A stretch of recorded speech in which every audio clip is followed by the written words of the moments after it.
Hello and welcome back to the Movie Attic. I'm Mike, and as I've said a million times, this is the Attic where I discuss and review movies, DVDs, Blu-rays, and 4Ks for all the nice people out there in YouTube land.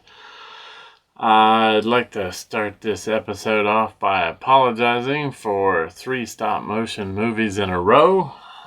I'll probably give it a break here at some point, but I did this movie just because it just came out on 4K recently, and it's kind of Halloween related. So as you can probably tell from the thumbnail, today's big episode is The Corpse Bride. Like I said, it just came out on 4K. There's the back of that. I had seen it many times. This is the 4K steelbook, which has this cool slip cover that, adds something to all this stuff. There's the back of it. It comes with one 4K disc, inside artwork, and I was kind of impressed with the inside artwork. I thought it looked really good. Of course, like I said, I've seen it before. I had the previous Blu-ray of it. And, it was a movie I watch it is a movie I watch every year around this time. Usually a little later, but everybody I see seems to be jumping on the Halloween bandwagon. So there you have it. Of course, I have this sheet of paper because I'm not so hot with this stuff, as you probably already know. It's from 2005. It's 77 minutes long. PG, has HDR, Dolby Atmos. It's directed by Mike Johnson and Tim Burton. It's in the 1:85:1 aspect ratio, and music is by Danny Elfman.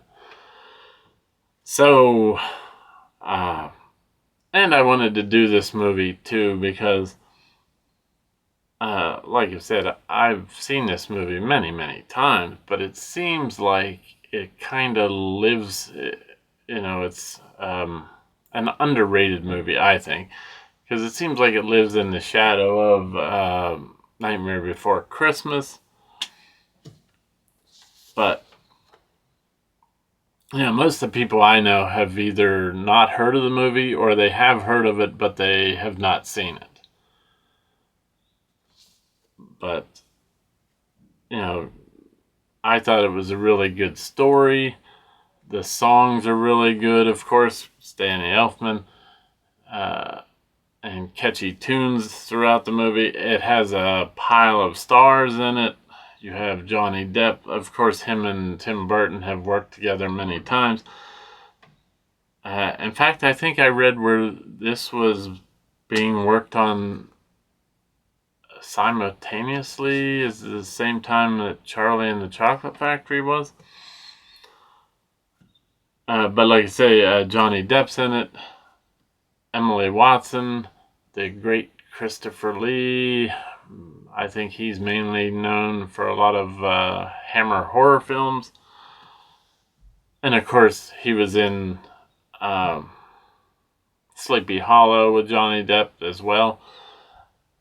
There's also Albert Finney and Tracy Ullman and Helena Bonham Carter. So, having said all that, I know you're all psyched and ready for this description of the story. which are usually terrible. But anyway, Johnny Depp plays Victor. Him and Emily Watson's character,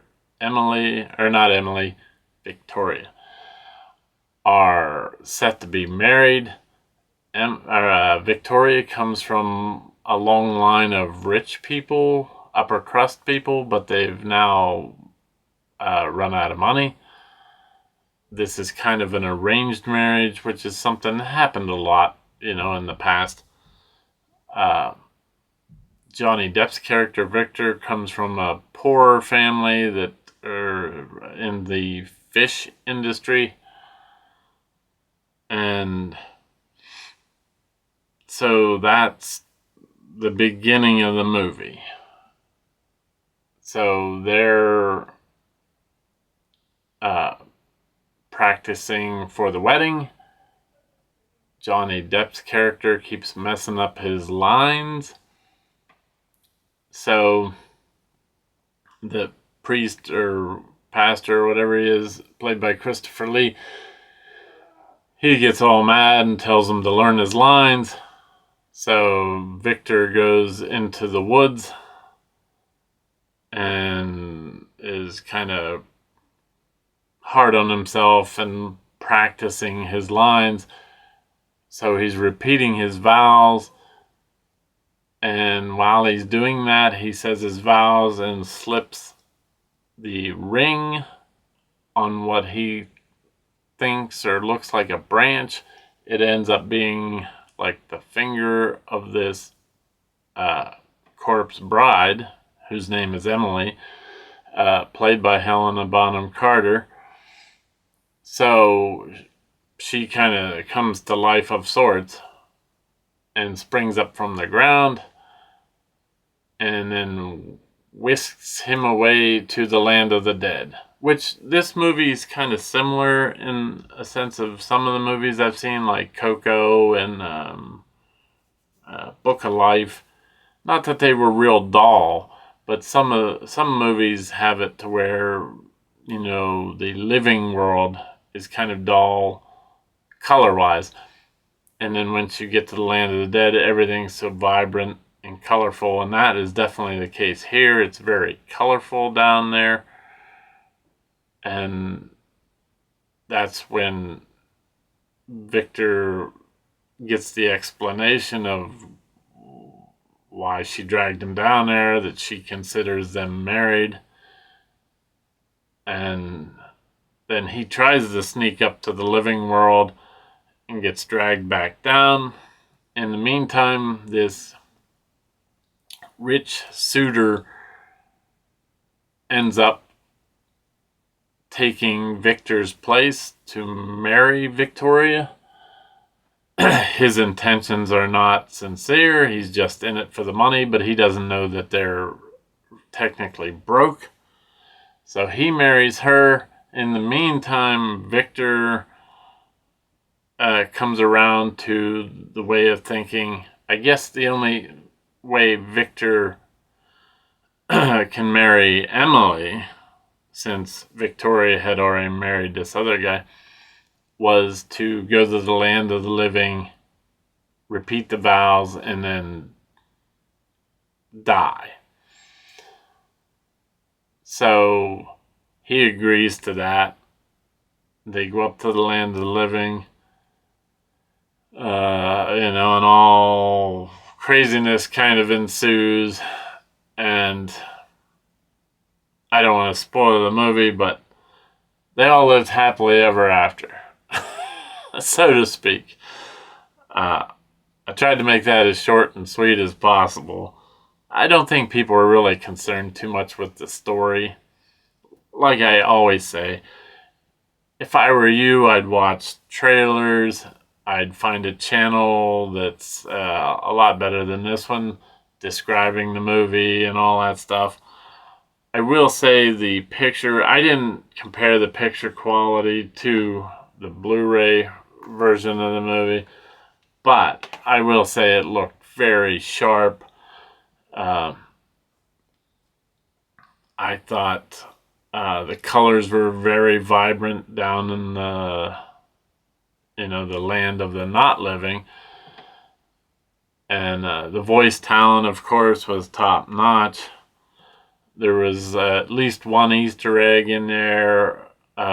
When Victor's first meeting Victoria, he's at a piano, he starts playing it.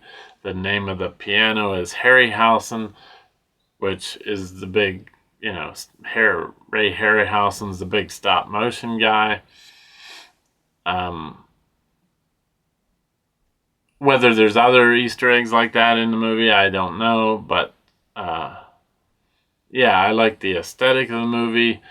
If you have, and maybe you don't need I have an OLED TV.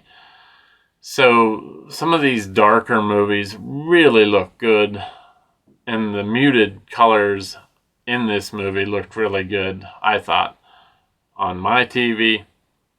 So that's always a plus. Yeah, it's I thought it was great looking. Like I said, I love the story. And I actually watched this 3 times before this review. You'd think I'd be able to describe the story better. But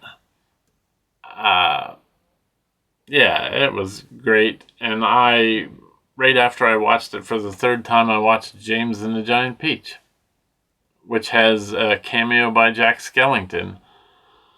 So maybe at some point I'll do a review of that. I do plan on doing another review of a stop motion movie, Paranorman, which is put out by that Laika company.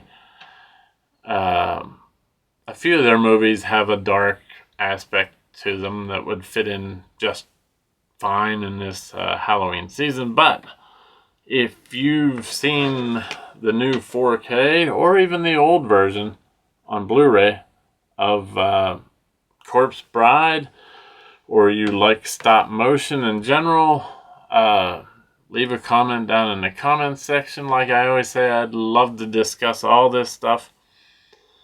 If I was to rate this movie, I guess that's why I'm here. Like I say, these ratings never mean anything. I would give this a solid 8.5 rolls of pink insulation out of 10. Maybe even 9 on a good day. Like I say, we watch it every year.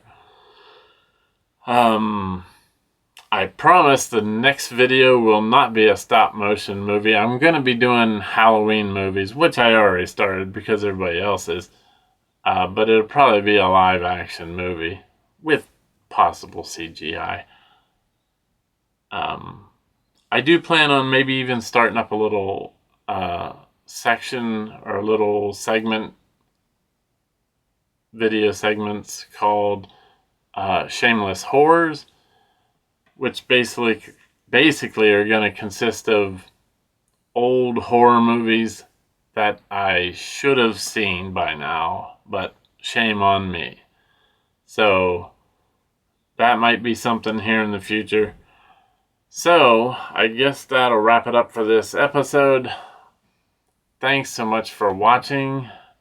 And until next time when I'm in the attic with not a stop motion movie, I'll see you then. Bye.